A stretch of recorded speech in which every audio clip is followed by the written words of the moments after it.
Arkadaşlar merhabalar. Şimdi dünden beri enstrümanlarda ciddi bir kayıp oluştu.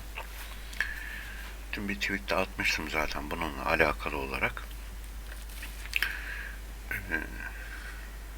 Özellikle dün Bullard'ın konuşmasından sonra Mart ayındaki faiz oranı 25 değil 50 pips olacak diyenlerin oranı artmaya başladı. Hatta şöyle bakın.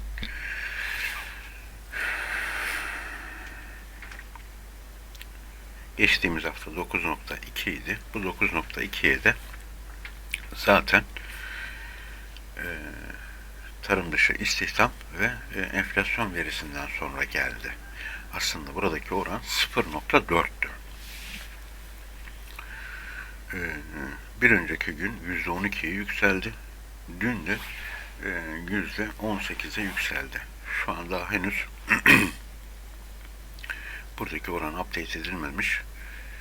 Muhtemelen akşam saat 5 gibi bu da update edilecektir. Muhtemelen bu daha da yükselmiştir.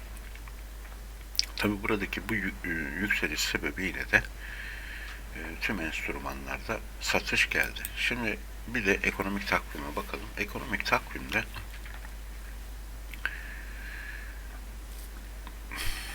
bugün çok önemli bir veri yok ama artık iş öyle bir noktaya geldi ki önemli veri olmasa da piyasa reaksiyon gösteriyor gelen veriye göre. Şimdi bugün pek bir şey yok ama bir de pazartesiden sonrasına bakalım.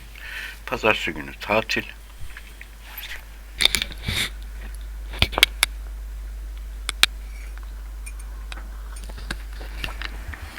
Salı günü PMI var.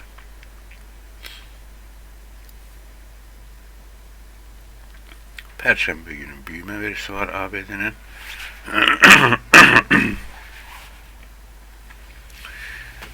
Ve Cuma günü de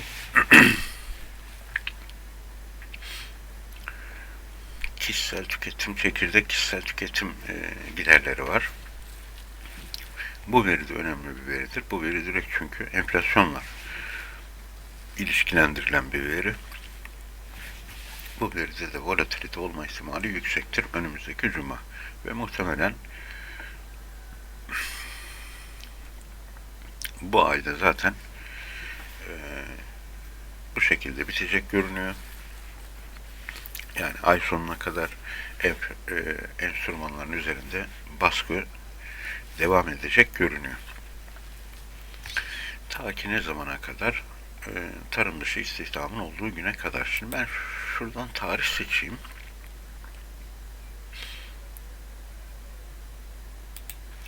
Ayın 26'sı ile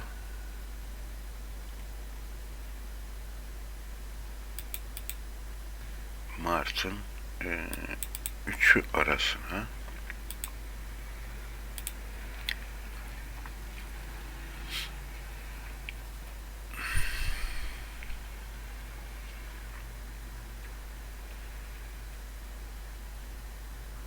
evet. Yani önümüzdeki hafta değil, Mart'ın ikisinde yine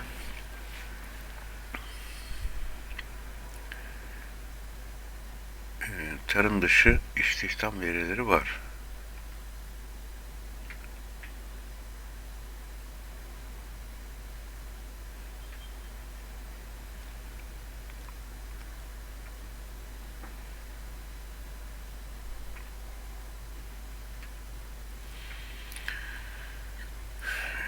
Özet olarak ay sonuna kadar enstrümanların üzerlerinde bir fiyat baskısı devam edecek görünüyor. Şimdi yine dünkü gibi risk iştahım nötr olarak kalacak.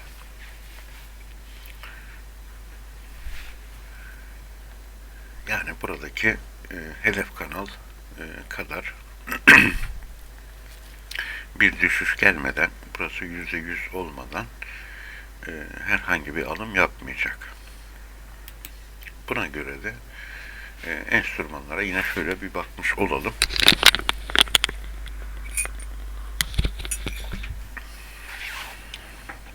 Dolar endeksi 105.18 gelirse sell yapacak. USD/JP'ye 135.57 gelirse sell yapacak. Euro USD 1.0587 gelirse buy yapacak.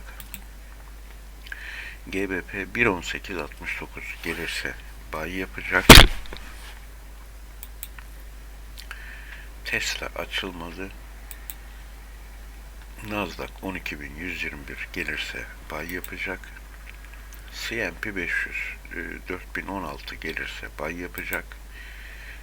Bitcoin 23.337 gelirse buy yapacak.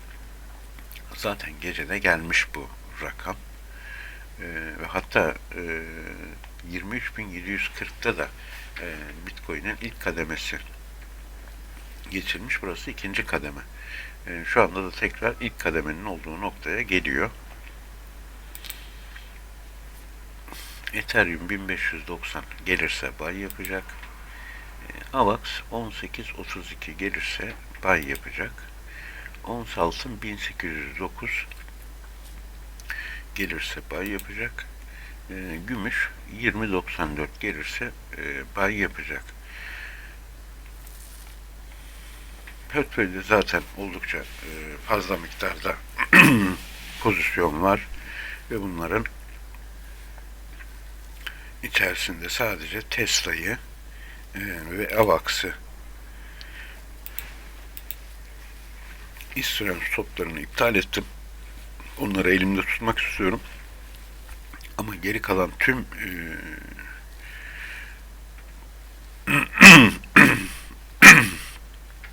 enstrümanlarda İsrail stop aktiftir. Yani bunlar ya TP olacak ya stop olacak. Bu video şimdilik bu kadar olsun. Herkese kolay gelsin. İyi çalışmalar.